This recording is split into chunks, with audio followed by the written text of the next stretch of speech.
was asked about Lutheran/German traditions for Advent, preparing for Christmas, and when to introduce what kind of decorations, the nativity scene, the Christmas tree, and so forth. So initially, I just wanted to send one picture with a long caption. The caption got longer and longer, so I ended up making a slideshow, which I think would be easier to digest. These are some of the traditions I grew up with, which are basically intertwined Lutheran traditions, German traditions, which doesn't mean that they're necessarily typical. So the pictures really don't represent or claim to represent something typical German or Lutheran as such.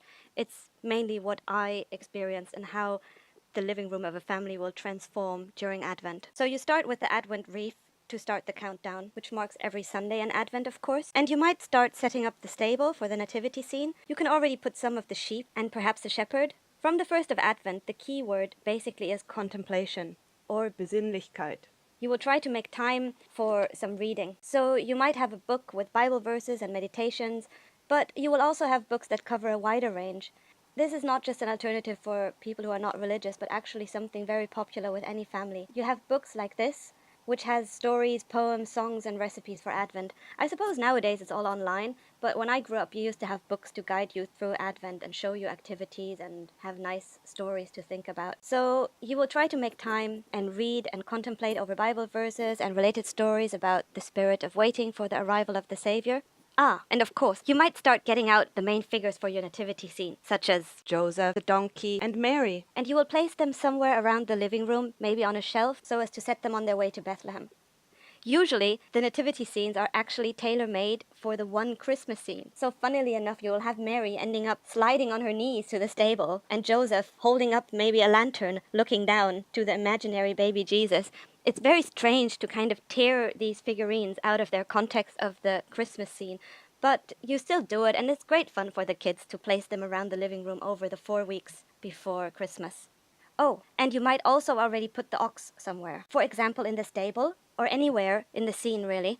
The ox itself, as part of the nativity scene, is a reference to Pseudo-Matthew, where the gospel links to a prophecy of Josiah, which says, "The ox knows its owner, and the donkey its master's crib." So over the course of Advent, you can play around with moving the figures around, especially letting Mary and Joseph get closer to the stable. And you can start getting the sheep out of the stable and put them into some imaginary fields, because come Christmas, you don't want to have them in there. You want to have them in the fields where the angel will appear to them. So now you're at the 4th of Advent, and depending on the year and how much time there is still left till Christmas Eve, around that time, you might already get the tree. Mind you, depending on logistics, the time when you get it might differ a lot. My sister, for example, chooses her tree in a tree nursery in November, and in December they go as a family, chop it off, and then they keep it on the terrace until they can get it inside just shortly before Christmas Eve. In any case, whether you chop it or whether you have a tree in a bucket, it's not very popular to have a plastic tree. Kind of ironic, because the tree symbolizes life, and I know it's chopped off, so it's kind of dead. Still, we're very traditional about this. It has to be a real tree.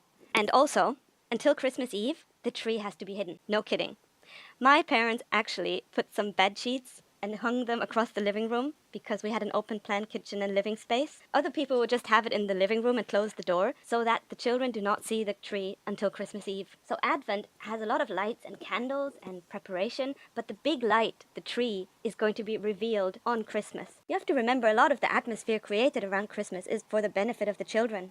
Speaking of which, the kids will spend so much time during Advent making cookies, creating decorations at school or kindergarten. So if you have a family, the more children you have, the more decorations the children will bring, and you will have to place them all around the house. And since I mentioned the children, they will be encouraged to reflect and sing, and the parents will try to make time to sit with them, lighting the Advent wreath and reading some stories together. And I should mention that even for religious people, the readings and stories they read are not only from the Bible or related to the Gospels. Wintertime is, of course, the time for fairy tales, and I mean the real thing, not the Disney kitsch. So you will have Grimm's tales, Bechstein's fairy tales, or you will have newer fairy tales like Hans Christian Andersen. By the way, the Holy Couple is here in case you lost sight of it.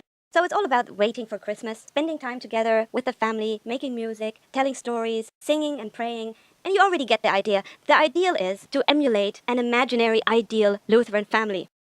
Here you go. This image is, of course, a later romantic idea of what Luther's family was like and what kind of togetherness they shared. It's from the late 19th century in 1875, but I think it's rather fitting because I think a lot of these traditions around Christmas were enshrined during the late 19th century. It's the same in England, really, isn't it? Where you have the idea of Victorian Christmas and the focus on childhood and making Christmas memorable for the children becomes so important.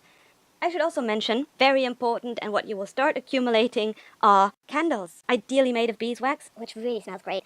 And you can't have enough of them, really. No, seriously. Health and safety is not a consideration here. It's about the atmosphere, alright? For which, of course, you also need cookies. I know some people are fasting before Christmas, but on Sunday at least, you roll out some cookies. Come Christmas, you've already gained a couple of pounds. And you have Ausstecherle, Lebkuchen, cinnamon stars, who, by the way, have to be in the shape of the Star of David to represent the city of David, i.e. Bethlehem. You have vanilla crescents, who actually are an Austrian thing, and they link to the story of the Turks being in front of Vienna, which is why they're shaped as crescents. Come Christmas Eve, the whole ritual of going through the evening will be designed for the benefit of the children. So in the evening, the parents will ring a bell and call the children for the festive unveiling or revealing of the tree. So the tree is decorated by the parents for the children. And I must say, it is a very impressive ritual for them. When they are called to see the tree, it's dark outside, the tree is lit, and they all sing about the Christmas tree. And of course, at this point, you also set up the whole nativity scene with a star and a manger, and the family will sing carols together, and then you get the presents.